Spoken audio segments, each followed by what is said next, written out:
हमारा समाज, हमारा देश, हमारा पूरा संसार ये कौन सा ज्ञान लेके बैठा है और हमारी आत्मा का कल्याण कौन से ज्ञान से होगा, इसको अच्छी तरह समझना है। क्योंकि कल को अगर आप अपने भाइयों को, अपने दोस्तों को, मित्रों को, अपने रिश्तेदारों को, सगे संबंधियों को कुछ बताना चाहोगे तब बता पाओगे जब पहले खुद तो जानते होगे। जब खुद को ही कुछ नहीं पता होगा तो तुम बताओगे क्या। इसलिए सबसे पहले अपना झोला भरना है, सबसे पहले अपना बर्तन भरा होना चाहिए, तभी दूसरे के बर्तन में कुछ डालोगे। अपना ही भांडा खाली है, अपना ही बर्तन खाली है, दूसरे में क्या डालोगे। इसलिए साहिब समझा रहे हैं कि आओ संतो मेला कीजिए और खाली हैं तो भर भर लीजिए और भरे हैं तो छक छक पीजिए। मेला तो करो, ज्ञान को समझो, अपना भी ज्ञान समझाओ और दूसरों का भी समझो। और जब लगता है कि हाँ मुझसे आगे का ज्ञान कोई है या फिर उससे आगे का ज्ञान मेरे पास है तो निर्णय करो और दोनों एक मत हो जाओ। क्योंकि केवल इंसान चोले में ही हम एक मत हो सकते हैं और कोई चोला नहीं है जिसमें ज्ञान की बात हो, जिसमें परमात्मा की बात हो, नहीं होगी। इसलिए साहिब ने बार बार समझाया है कि सब काहू का लीजिए सांचा शब्द निहार और पक्षपात मत कीजिए कहें कबीर विचार। सबका ज्ञान सुनो, सबको समझने की कोशिश करो और समझ के निर्णय करो कि मेरे लिए कौन सा ज्ञान श्रेष्ठ है। अगर निर्णय कर लोगे तो बहुत आसानी से सत्य तक पहुंच जाओगे और निर्णय नहीं कर पाए तो फिर उसी अंधकार में डूब जाओगे जिसमें जन्मों जन्मों से डूबते ही आए हो। करोड़ों जन्म बीतने के बाद, 184 लाखों बार भुगतने के बाद आज आपको एक बार के लिए ये इंसानी चोला मिला है। अगर इस बार भी आप चूक गए, ज्ञान को सही से नहीं समझ पाए, आत्म कल्याण की बात को नहीं समझ पाए, तो वापस 84 में जाना पड़ सकता है। क्योंकि ये प्रकृति बहुत निर्दयी है, ये किसी के साथ कोई भेद नहीं करती, ये सबका नंबर लगाती है। ये हमारे पिता की तरह नहीं है कि अपना बच्चे ने कुछ गड़बड़ करी है तो ठीक है कोई बात नहीं, मेरा बच्चा है उसको थोड़ा सा कम डांटेगा और पड़ोसी का बच्चा है तो ज़्यादा डांटेगा। ये प्रकृति किसी की सगी नहीं है, ये किसी पे तरस नहीं खाती, ये सबका निर्णय करती है, सबका, सबको 84 में धकेलती है। एक भी ऐसा नहीं है जो 84 में नहीं जाएगा। यहाँ तक कि बड़े बड़े देवी देवताओं को 84 में डाला इसने, लेकिन लोग नहीं समझ पा रहे। अब बचने का एक ही रास्ता है, परमात्मा का मूल ज्ञान। इसी को साहिब समझा रहे हैं कि धर्मदास मेरी लाख दुहाई और मूल ज्ञान बाहर ना जाई। गुरमुख को तुम देव बताई और कपटी से तुम राख छुपाई। इस मूल ज्ञान को अभी मत बाहर निकालना।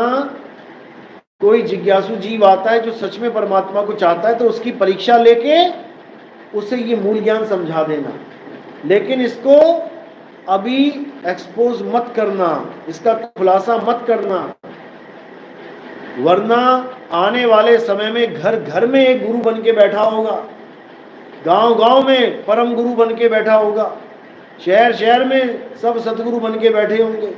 तो जीवों को समझ में ही नहीं आएगा कि सच्चा कौन, झूठा कौन, असली ज्ञान किसके पास है और नकली किसके पास है। सब एक सी बात कर रहे होंगे, सब आत्मा की बात कर रहे होंगे। आज हमारे सत्संग जब से चालू हुए 2018 से, आप देखिए YouTube पे जो लोग कभी आत्मा की बात तक नहीं करते थे, जो मंत्रों से ऊपर जाते नहीं थे, जो मंत्रों की बात करते थे, मंत्र साधना को ही सर्वश्रेष्ठ ज्ञान मानते थे, यहाँ तक कि घर बैठे ऑनलाइन मंत्र देने की बात करते थे कि हमें फोन करो हम तुम्हें ऑनलाइन मंत्र देंगे। आज वो ऑनलाइन परमात्मा देने लग गए हैं हमारे सत्संग सुन सुन के। लेकिन इनको ये नहीं पता कि तुम कितना ही भरमा लो, कितना ही लोगों को मूर्ख बना लो, अब जीव जाग गए, अब निर्णय करना जानते हैं, अब वो समझदार हैं। और धीरे धीरे धीरे ऐसे ही समझदार जीव, विवेकी जीव एक झंडे के नीचे आ जाएंगे और तब होगा युग का पलटना, जिसको बोला गया है कि कलयुग में ही सतयुग आएगा। कैसे आएगा ये कोई नहीं बता पा रहा। कलयुग में सतयुग कैसे आता है, मैंने कई बार समझाया है कि कलयुग में सतयुग आने का एक ही कारण है और वो है सत्य। जब सत्य प्रकट हो गया तो कलयुग में सत्य युग आ जाएगा। अब सत्य है क्या ये भी नहीं समझ पा रहे लोग सोच रहे हैं कि मंत्र साधना देके कलयुग में सतयुग ले आएंगे। ऐसा नहीं है भाई, जो खुद ही झूठ है। साहिब कहते तंत्र मंत्र सब झूठ है, इनमें न भर में कोई, और सार शब्द जाने बिना कागा हंस न होए। कागा हंस न होए का मतलब क्या है? कागा कौन है? कलयुगी जीव, और हंस कौन हो जाएगा? सतयुगी जीव। यानी कलयुग से जो सतयुग में आ जाएंगे वो कागा से हंसा हो जाएंगे। यानी जो इस काया रूपी कागा से अपने आप को अलग करने के लिए गुरु धारण करके अपने सत्य स्वरूप को पहचानेंगे, वो कागा से हंसा हो जाएंगे। इसी को बोला गया है कलयुग में सतयुग आना। इस भेद को भी समझ लो, क्या है सतयुग, क्या है द्वापर, क्या है त्रेता, क्या है कलयुग। जब सत्य की पूजा होती थी, जब सत्य को सब जानते हैं, तब उसको सतयुग कहते हैं। सतयुग का मतलब वो युग नहीं है जिसमें राजा इंद्र गौतम ऋषि की पत्नी के साथ भोग करने आ रहा है रूप बदल के। अगर वो सतयुग है तो वहां पर ये सब क्यों हो रहा है, वहां पर ये विकार क्यों है? जब युग ही सत्य है तो उसमें असत्य कार्य क्यों हो रहे हैं? ये उस सतयुग की बात नहीं की गई है कि कलयुग में सतयुग आएगा तो पता लगा सतयुग के देवी देवता भी आ गए उसी में, कि आपको विष्णु जी चलते दिखाई देंगे और आपको ब्रह्मा जी बैठे दिखाई देंगे, आ गया सतयुग। ऐसा नहीं है। कलयुग में सतयुग का मतलब है जहां पर गलत साधना चल रही है, जहां पर साधना चल ही नहीं रही है, लोग विकारों में फंसे पड़े हैं, और वो जाग कर जागृत होकर एक सत्य के साथ जुड़ जाएंगे, उसको सतयुग कहते हैं। तो सतयुग का मतलब है एक परमात्मा, एक निज स्वरूप, एक आत्म स्वरूप की साधना करना सतयुग है। यानी एक के बाद दो आता है, यानी द्वापर युग। लेकिन आपको पता है कि द्वापर युग बाद में आया, उससे पहले कौन सा युग आ गया? त्रेता। अब इसका कारण क्या था? इसका कारण था एक पत्थर, और वो पत्थर कौन था? अहिल्या वो पत्थर थी जिसने श्राप लगने के कारण सतयुग में जब ये पूछा कि मेरा निवारण कैसे होगा, मैं कैसे वापस स्त्री बनूंगी पत्थर से, तब गौतम ऋषि ने कहा कि पहले द्वापर आएगा, फिर त्रेता आएगा। त्रेता में श्री रामचंद्र आएंगे और तेरे तो जो शिला बनी है तुझे पैर लगा के, पैर से छू के वो तुझे इंसान बना देंगे। तब वो रोने लगी कि महाराज एक युग के बाद दूसरा युग आएगा, इतना लंबा समय, मुझ पर दया करो, ऐसी दया करो कि युग ही पलटा दो। यानी त्रेता पहले आ जाए और द्वापर बाद में आ जाए। तो एक पत्थर की वजह से ये युग पलट गया। एक के बाद दो आता है तो दो की जगह तीन आ गया, और तीन के बाद दो आ गया। तो इसी प्रकार जब हम एक सत्य को छोड़ के दो की साधना में आ जाते हैं, तब उसको द्वापर युग कहते हैं। दो कौन है? मन और माया, जिसको शिव और शक्ति कहते हैं, जिसको पुरुष और प्रकृति कहते हैं। शंकर पार्वती की बात नहीं चल रही है। शिव और शक्ति, जो ब्रह्म कुमारी वाले आप देखते हैं कि शिव बाबा करते हैं, वो शंकर बाबा नहीं कहते, शंकर बाबा नहीं कहते, वो शिव बाबा कहते हैं। तो शिव कौन है? निराकार सदा शिव, और उसकी साथी अर्धांगिनी निराकार माया, जग जननी माया, जिसको हम महामाई भी कहते हैं। ये दोनों निराकार हैं, शिव और शक्ति निराकार हैं। जब हम एक सत्य यानी आत्मदेव को छोड़कर शिव शक्ति में उलझ जाते हैं, यानी निराकार में उलझ जाते हैं, तब हम द्वापर में आ जाते हैं। और हम द्वापर से भी नीचे गिरते हैं, किसके कारण? पत्थर के कारण। यानी हम शिव शक्ति को भी छोड़ के, निराकार को छोड़ के पत्थरों की पूजा में आ जाते हैं। पत्थर को राम, पत्थर को हनुमान, पत्थर को ही विष्णु मानने लग जाते हैं। तब हम त्रेता में आ जाते हैं, यानी हम त्रिगुण में आ जाते हैं। ये पत्थर पूजा क्या है? ये त्रिगुणी पूजा है। पत्थर से मूर्ति बनी रजोगुण, मूर्ति बन के तैयार हो गई सतोगुण, तैयार होके खंडित हो गई तमोगुण। इन तीनों गुणों में जब हम आ जाते हैं तो हम त्रेता में आ जाते हैं। अब इन्हीं तीनों गुणों के लिए गीता में क्या बोला है अर्जुन? जो मेरी त्रिगुणी माया को लांग जाते हैं वो मुझे प्राप्त कर लेते हैं। त्रिगुणी माया क्या है? त्रिगुणी तो वो है जो तीन गुणों में आ रहा है, यानी त्रेता युग। और माया क्या है? मन माया का काम, यानी द्वापर युग, जो इन दोनों युगों को लांग जाते हैं।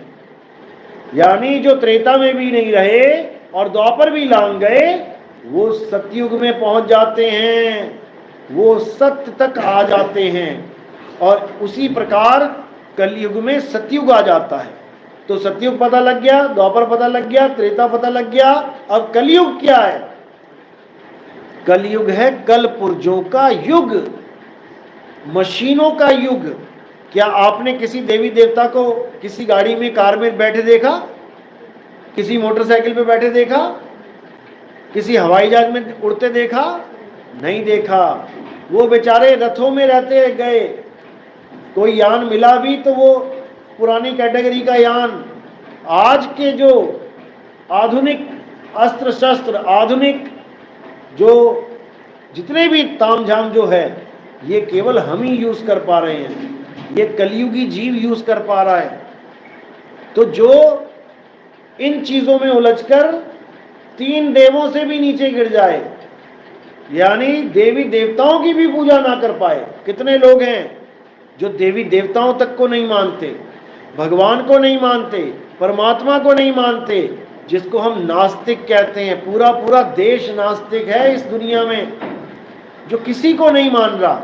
असल में वो है कलयुगी जीव, जिसके लिए संतों ने, महान ऋषियों ने वाणियां बोली हैं कि कलयुग में ऐसे ऐसे जीव हैं कि जिनका इस दुनिया में आने का कारण भी नहीं है, अकारण ही पैदा होके इंसानी चोला बर्बाद करके चले जाते हैं। लेकिन जो जीव इस सत्य को जान लेते हैं, समझ जाते हैं कि कैसे मैंने सत्य को जानना है, वो कलयुग में ही सतयुग ले आते हैं। तो ऐसे जीवों को सत्संगी कहा जाता है, जो सत्य का संग करे। सत्संग का मतलब ये नहीं है कि राम जी की कहानी सुना दी, विष्णु जी की कहानी सुना दी, हनुमान जी की कहानी सुना दी, या कोई कुरान की कहानी सुना दी, बाइबल की कहानी सुना दी। ये सत्संग नहीं है।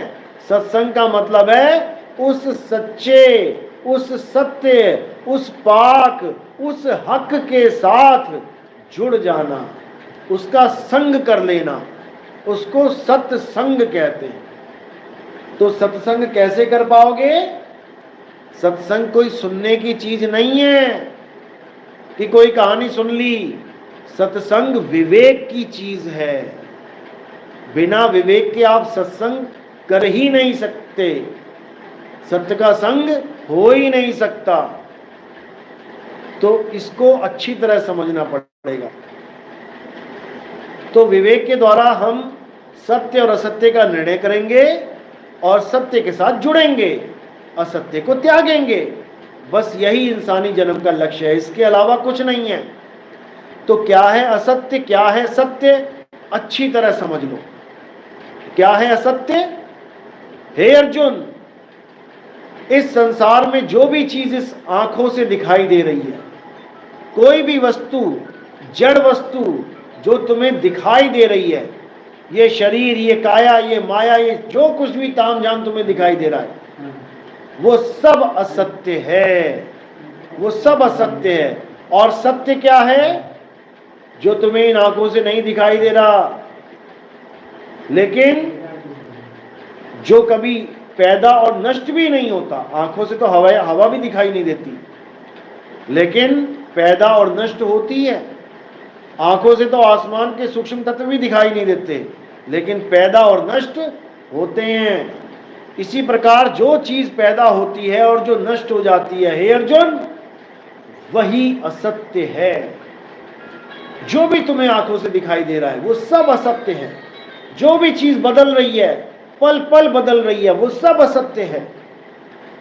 जो पानी के द्वारा गीली हो रही है, जो हवा के द्वारा सूख रही है, जो अग्नि के द्वारा जल रही है, वो सब असत्य है। जो अस्त्र शस्त्र के द्वारा काटी जा रही है, वो सब असत्य है। और सत्य क्या है? हे अर्जुन, ये आत्मा ही सत्य है। इस आत्मा को ना तो कोई अग्नि जला सकती है, न वायु सुखा सकती है, न जल भिगो सकता है, न अस्त्र शस्त्र इसको काट सकते हैं। हे अर्जुन, इसी सत्य को प्राप्त करने के लिए तुम ऐसे गुरु की शरण में जाओ जिसने इस सत्य का अनुभव किया हो।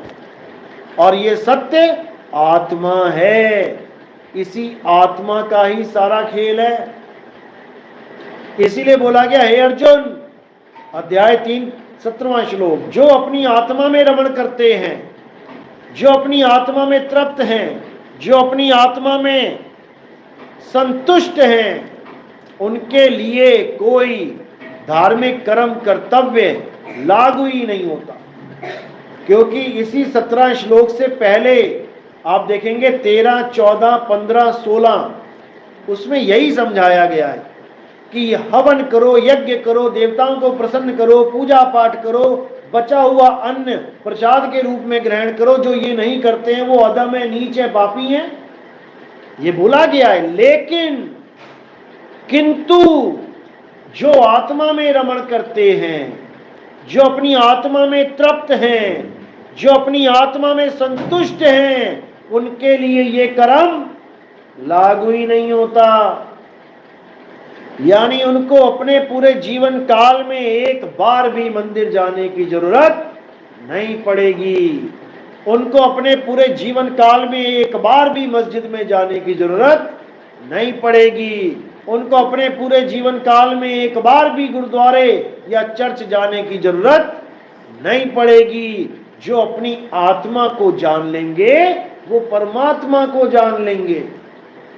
यही गुरु ग्रंथ साहब में बोला गया, आत्म में राम, राम में आत्म, चीनस गुरमुख विचारे। कि आत्म में राम और राम में आत्म, यानी वो आपस में जुदा है ही नहीं। जो आत्मा को जान लेगा वो परमात्मा को जान लेगा। यहां पर जीवात्मा की बात नहीं हो रही है, यहां पर आत्म तत्व की बात हो रही है। क्योंकि आत्म तत्व और परमात्म तत्व एक ही हैं। और उसका ज्ञान कराने वाला, उसी को गीता में तत्वदर्शी बोला गया है। तत्वदर्शी मतलब जो असत्य तत्व को और सत्य तत्व को दोनों को जानता है, वही इस काया को ही सत्य मान के बैठे हैं। तो वो इन पंच भौतिक तत्वों वाले तत्वदर्शी हैं। और जो आत्म तत्व को जानता है उसको हम निहित तत्वदर्शी संत भी कह सकते हैं। यानी वो तत्वों से परे आत्म तत्व यानी निहित तत्व को भी जानता है, हम उसको निहित तत्वदर्शी संत भी कह सकते हैं। तो आत्मा और शरीर, इन दोनों को अच्छी तरह समझ लेना है। काया जो नाशवान है, असत्य है, आत्मा जो अविनाशी है, परम सत्य है, इन दोनों का निबेड़ा करना है। शरीर जो जड़ है, आत्मा जो चैतन्य है, दोनों का निबेड़ा करना है। तो साहिब कह रहे, नीर क्षीर का करे निबेड़ा, और कहे कबीर सो हंस है मेरा। जो मेरा हंस है वो नीर और क्षीर का निबेड़ा करना जानता है। वो कभी जड़ में फंसेगा ही नहीं, वो केवल आत्म तत्व की बात करेगा, आत्म तत्व में ही लीन होगा। उसको ये जड़ तत्व नहीं उलझा सकते, उसको कोई दुनिया की मूर्ति माथा टेकने पे मजबूर नहीं कर सकती।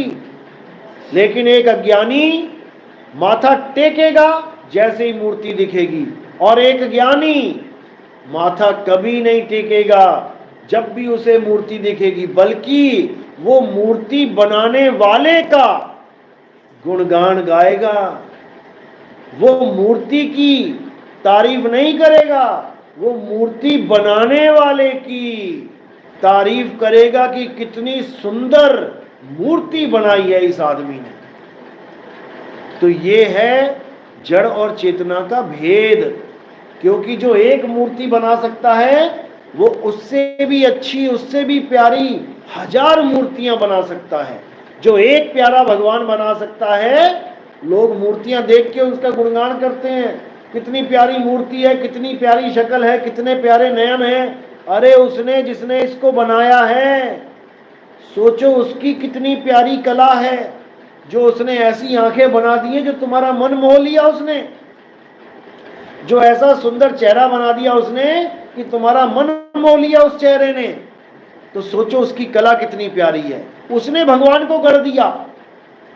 सोचो वो कितना बड़ा कलाकार है। तो वो कलाकार आत्मा है, आत्मा से ही सब होता है। ये मंदिर मस्जिद गुरुद्वारे, ये मंत्र जंत्र तंत्र, ये पूजा पाठ हवन यज्ञ, ये तीर्थ मूर्त, ये सब आत्मा ने ही बनाया है। आत्मा के द्वारा ही ये सारा काया माया चल रही है, और इसी काया के द्वारा सारे मंदिर, सारे मस्जिद, सारे गुरुद्वारे, सारे ग्रंथ, सारी पोथियां, सब कुछ इसी काया के द्वारा हुआ है। और काया को ताकत किसने दी है? आत्मा से ताकत मिली है। तो इसी को समझना है। तो साहिब कह रहे हैं, ब्रह्म बड़ा की जहां से आया, और वेद बड़ा की जिन निर्माया, ई मन बड़ा की जय मन माना, और राम बड़ा की राम ही जाना।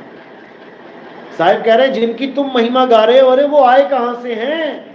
ब्रह्म ज्ञानी क्या कहते हैं? ब्रह्म ही सबसे बड़ा है, अहम ब्रह्मस्मि, मैं ही ब्रह्म हूं। अरे तू ही ब्रह्म था, तो फिर भूल क्यों गया? जीव बन के क्यों बैठ गया? इसको कोई नहीं समझ रहा है, इसी को समझना है। ब्रह्म बड़ा की जहां से आया, ब्रह्म भी कहां से आया है वो जान। जीव गति में तो तू ये भी नहीं पहचान पा रहा मैं कहां से आया हूं, और ब्रह्म गति में आके तू अपने आप को कर्ता मान बैठता है, अभिमानी मान बैठता है, और उसी में उलझ जाता है। अब जीव यानी भोगता और ब्रह्म यानी कर्ता, इन दोनों से परे जो पार ब्रह्म अवस्था है, जो अकर्ता है, वहां पहुंचना है। क्योंकि ब्रह्म ज्ञानी भी मुक्ति प्राप्त नहीं कर सकते, वो कर्तापन उनमें हमेशा रहेगा। जितने भी ब्रह्म ज्ञानी हुए आप देखो उनका इतिहास उठा के, उनमें कूट कूट के अहंकार भरा हुआ है। ब्रह्म ज्ञानी आपस में लड़ते हैं, ब्रह्म ज्ञानी एक दूसरे को श्राप दे देते हैं। देखो ब्रह्म ज्ञानियों का हाल, पढ़ो जरा वेद पुराण, लग जाएगा पता। तो कबीर साहब समझा रहे हैं कि ब्रह्म बड़ा की जहां से आया, और वेद बड़ा की जिन निर्माया। अरे वेदों की महिमा गा रहे हो, सोचो जिसने वेद बना डाले वो क्या चीज है। वेद बड़ा की जिन निर्माया, ई मन बड़ा की जय मन माना। ये जो भटक रहा है मन, लोग कहते हैं अरे इस मन को कोई कंट्रोल नहीं कर सकता, हार मान लेते हैं, कहते हैं ये मन बड़ा भटकने वाला, या ई मन बड़ा, या जही मन माना, या जो मन मान के शांत होके बैठ गया है, जो स्थिर हो गया है, वो बड़ा। ई मन बड़ा कि जय मन माना, राम बड़ा कि राम ही जाना। अरे तुम उस राम को बड़ा मान बैठे हो जो दीवारों पे लिखा जा रहा है रा और मां, जो उसको पढ़ रहा है, उसको लिख रहा है, उसको बोल रहा है, उसको समझ रहा है। सोचो वो कितना बड़ा है। लेकिन ये बात कोई समझ नहीं पाता और झगड़ा करने लग जाते हैं। दिक्कत ये है। तो साहिब समझा रहे हैं कि जिस राम को तुम राम बना बैठे हो, जिस राम को तुम राम मान बैठे हो, वो राम नहीं है, वो तो एक कपड़े हैं, काया है। आदमी और औरत की काया ही कपड़े हैं। हे अर्जुन, हम और तुम शरीर नहीं हैं, शरीर तो हमारे कपड़े हैं। हम कपड़ों से भिन्न आत्मा है। कपड़ों का जन्म होता है, कपड़ों की मृत्यु होती है। हमारी तुम्हारी मृत्यु कभी नहीं होती, इसको समझना है। और हम कपड़ों को ही राम मान बैठे हैं। तो साहिब समझा रहे हैं असली राम क्या है। तो साहिब कह रहे हैं एक राम दशरथ का बेटा और एक राम घटघट में बैठा, एक राम का सगल पसारा और एक राम तीनों से न्यारा। अब साहिब समझा रहे हैं अच्छी तरह।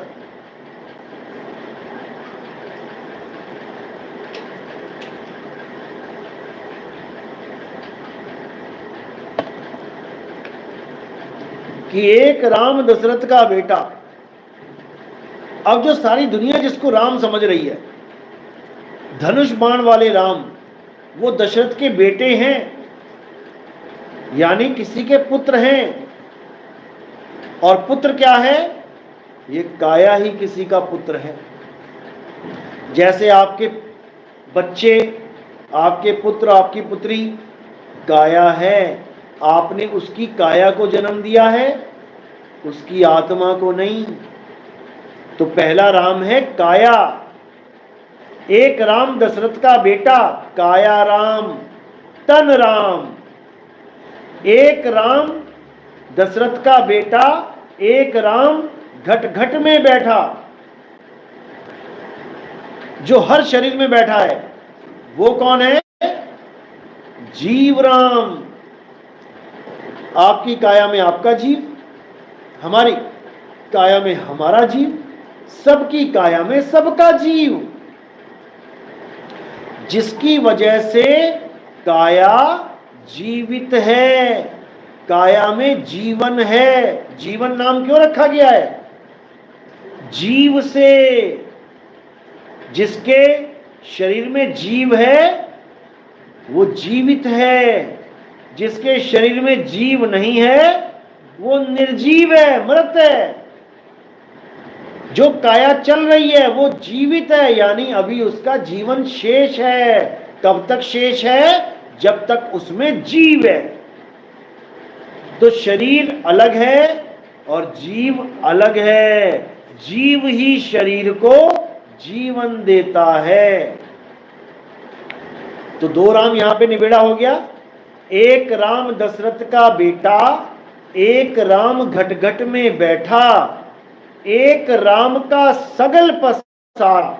ये जितना पसारा तुम देख रहे हो, बड़े बड़े शहर, बड़ी बड़ी बिल्डिंगें, बड़े बड़ी गाड़ियां, बड़े बड़े हवाई जहाज, किसका पसारा है ये पहले कहां था? ये एकदम इतना पसारा किसने कर दिया? मन ने। जब तुम्हारे मन में इच्छा होती है कि और नई नई चीजों का आविष्कार करूं, और नई चीजों को यूज करूं, और ज्यादा प्रॉपर्टी बना लूं, और बंगले बना लूं, और गाड़ियां खरीद लूं, तो ये तीसरा राम एक्टिव हो जाता है। यही सारे पसारे की जड़ है। शुरू में एक झोपड़ी में सब संतुष्ट थे, अपनी अपनी झोपड़ी में रहते थे, लेकिन एक बेवकूफ ने ईंटों का मकान बना डाला। बेवकूफी कहूंगा मैं। अब उसको देख के सबको अपनी झोपड़ी, जो सुख में थे, मजे में थे, अब वो दुख में आ गए सारे। अरे यार, पड़ोसी ने मकान बना लिया, मैं तो इस झोपड़ी में रह गया। आज तक जो आनंद था झोपड़ी का, वो आनंद जीरो हो गया। इसलिए नहीं कि तुम्हारे पास कोई दुख आ गया, नहीं, इसलिए क्योंकि पड़ोसी के पास थोड़ा सा सुख आ गया, इसलिए तुम दुखी हो गए। अब तुम्हारे मन में खलबली मच गई, दिन रात का चैन उड़ गया, नींद उड़ गई। अब तुम भी दौड़ पड़े उस मकान बनाने में। तुमने भी बना लिया एक जैसा मकान। अब पड़ोसी ने एक माला और बना लिया ऊपर, तुम फिर दुखी हो गए। अरे भाई, ये तो डबल हो गया काम, मैं फिर सिंगल रह गया। अब तुम उसको देख के फिर दो बनाए, तुम्हें देख के पूरे गांव में मकान बनने लगे, झोपड़ियां टूटने लगी। और देखते देखते देखते इतना पसारा, 1 से 2, 2 से 4, 4 से 10 मंजिल, 10 से 20, 20 से 50, 100 मंजिल। ये सारा पसारा मन का है। तो एक राम दशरथ का बेटा काया राम तन राम, एक राम घट घट में बैठा जीव राम, एक राम का सगल पसारा मन राम, और एक राम तीनों से न्यारा आत्म राम, जिसको हम परमात्मा भी कह देते हैं। उसका खेल सबसे अलग है। वो इस तन से, मन से, इस जीव से, ब्रह्म से सबसे न्यारा है, लेकिन ये समझ में नहीं आ रहा है। इसीलिए ये जीव बार बार 84 में जा रहा है। बात ये है, अब 84 काटनी है, काल जाल से बचना है, तो चौथे राम की शरण में आना पड़ेगा। अगर केवल पहले राम की शरण में यानी काया को ही भगवान मानते रहे, तो अंत समय में तुम्हें काया ही मिलेगी, क्योंकि अंतमता सोगता। जो अंत समय में ध्यान करोगे वैसे ही हो जाओगे। तो पहले राम को ध्याओगे, शरीर को ध्याओगे तो शरीर में आओगे।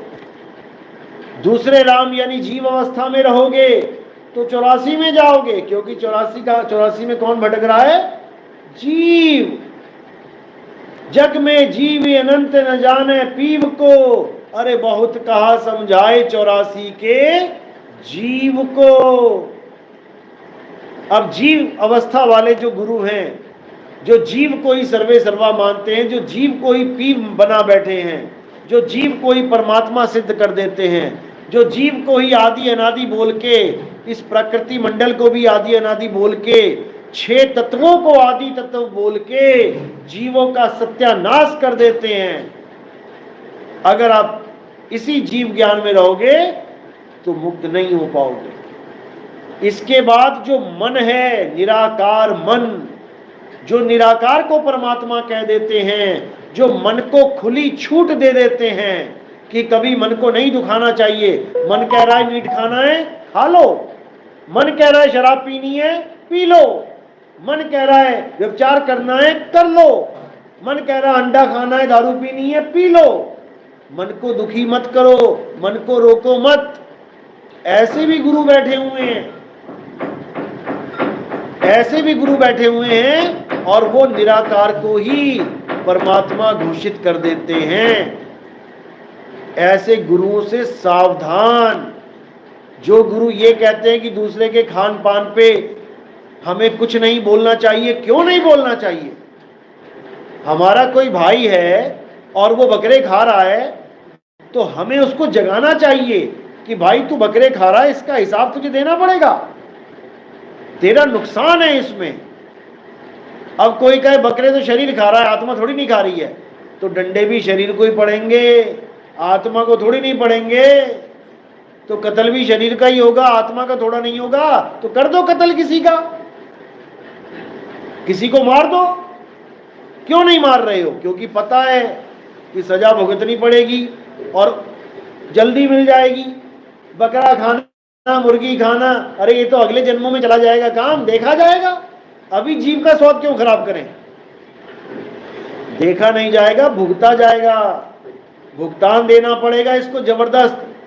और कई यूट्यूब पे बैठे हैं मूर्खानंद ऐसे ऐसे जो कहते हैं कि सारे जीव एक समान है, चाहे आलू खा लो, टमाटर खा लो, चाहे बकरा खा लो, मछली खा लो, चाहे गाय खा लो, बैल खा लो, एक ही बात है। अब बताओ।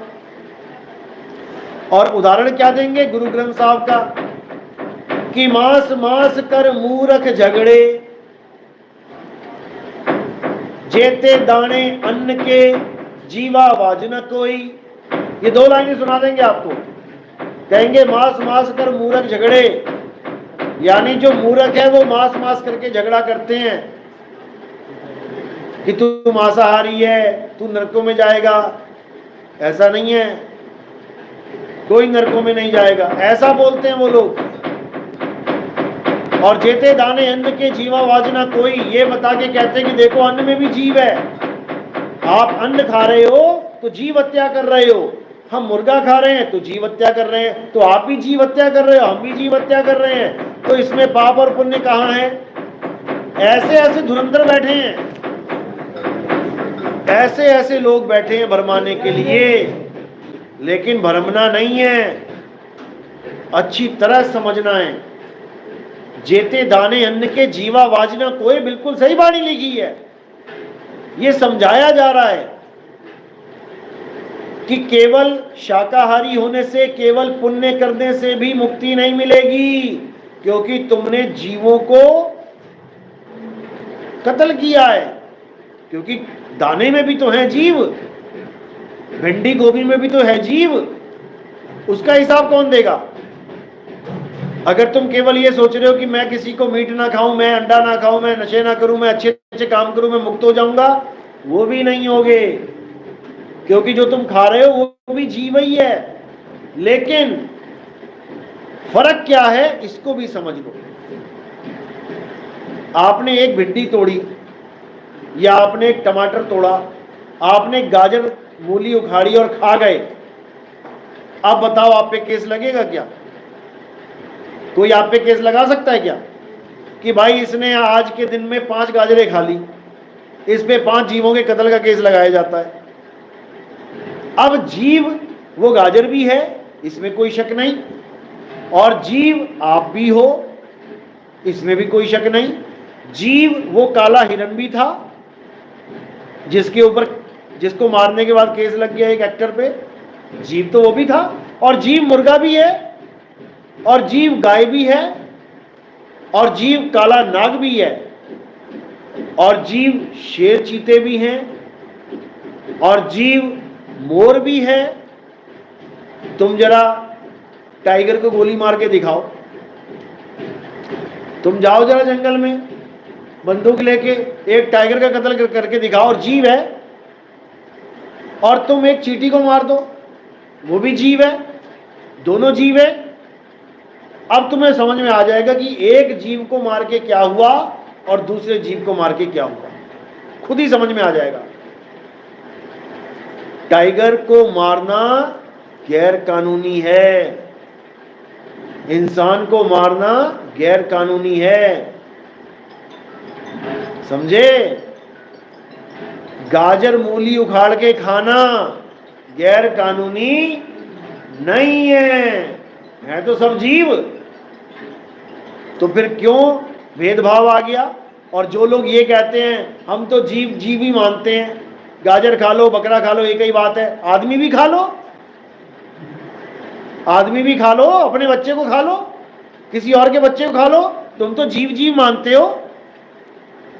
तुम हिंदुओं के घर में जाके गाय काट के खा के दिखाओ, जरा कह के दिखाओ, समझा के दिखाओ उनको कि ये भी जीव ही है, जैसे तुम मुर्गी खा रहे हो हम गाय खा रहे हैं, खा के दिखाओ, तुम्हें लग जाएगा पता।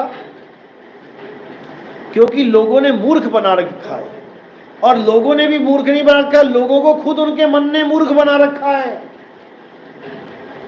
ये सारा मूर्ख मन ही बना के बैठा है। मन ही स्वरूपी देव निरंजन तुम्हें राखे भरमाई हो, ए हंसा तू अमर लोक का पड़ा कालवश आई हो। मन ने ही सबको मूर्ख बना रखा है, ये सारा मन का खेल है मेरे भाई। और इस मन से जो जीत जाएगा, कहते हैं मन जीते जग जीत, जो इस मन से जीत जाएगा, जो इसकी चाल को समझ जाएगा, केवल वही मुक्त हो पाएगा, नहीं तो मुक्ति किसी के बस की बात नहीं है। तो अच्छी तरह समझना इस बात को। सत्य सत्य का निर्णय क्या है? आत्मा के अलावा अगर कोई गुरु किसी की भी साधना करने की बात कर रहा है, मेरे चेहरे की साधना कर लो, मेरी शक्ल की साधना कर लो, मेरे स्वरूप का ध्यान कर लो, मैं तुम्हें लेने आऊंगा, मैं गाड़ी में लेने आऊंगा, मैं बाइक पे लेने आऊंगा, ऐसे भी बैठे हुए धुरंधर, ऐसे भी लोग बैठे हैं कि कहते हैं बाबा जी कार लेके आएंगे हमें लेने। बताओ, अरे कार इस लोक का मसाला है, और बाबा जी जाएंगे तुम्हें सतलोक लेके, सतलोक में भी कार लेके जाएंगे, रास्ते में पंचर हो गई तो फिर तुम यहाँ फोन करते फिरोगे मैकेनिक को। तो ऐसा मूर्ख बना दिया इन बाबा लोगों ने कि क्या बताया जाए। इसीलिए कबीर साहब ने कहा कि ये सारे बाबा लोग, ये सारे गुरुआ जब सारा खेल खेल चुके होंगे तब मैं अपना आखिरी पत्ता फेंकूंगा, यानी तब मैं अपने पंथ को उजागर करूंगा।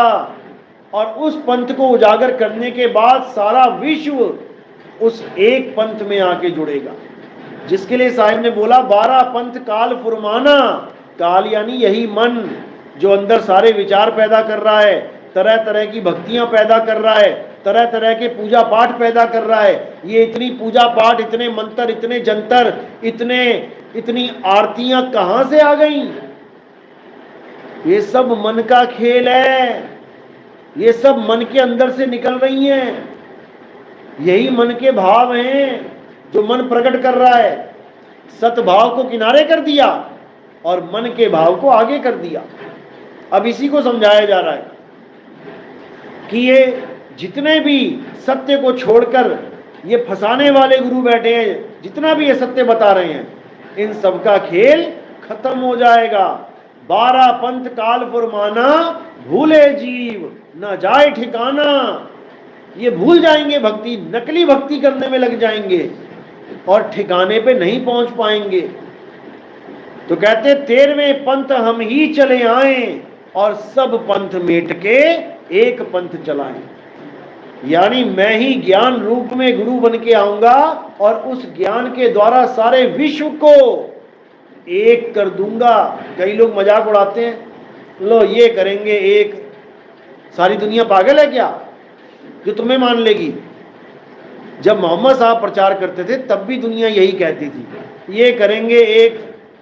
जब ईसा मसीह प्रचार करते थे तब भी ये दुनिया कहती थी, ले ये करेगा एक। तो आज आधी दुनिया उसी मोहम्मद साहब को मानती है और आधी दुनिया उसी ईसा मसीह को मानती है, जिसको लोग नहीं मानते थे, उनका विरोध करते थे, उनको सूली पे चढ़ा दिया।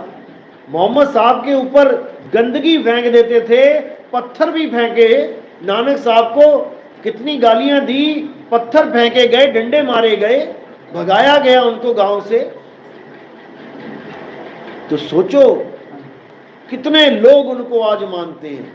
ऐसे ही यहां तो शरीर की भी बात नहीं चल रही है कि शरीर को मानो, क्योंकि मैं यहां पर शरीरों की माया खत्म करने आया हूं, शरीरों में उलझाने नहीं आया।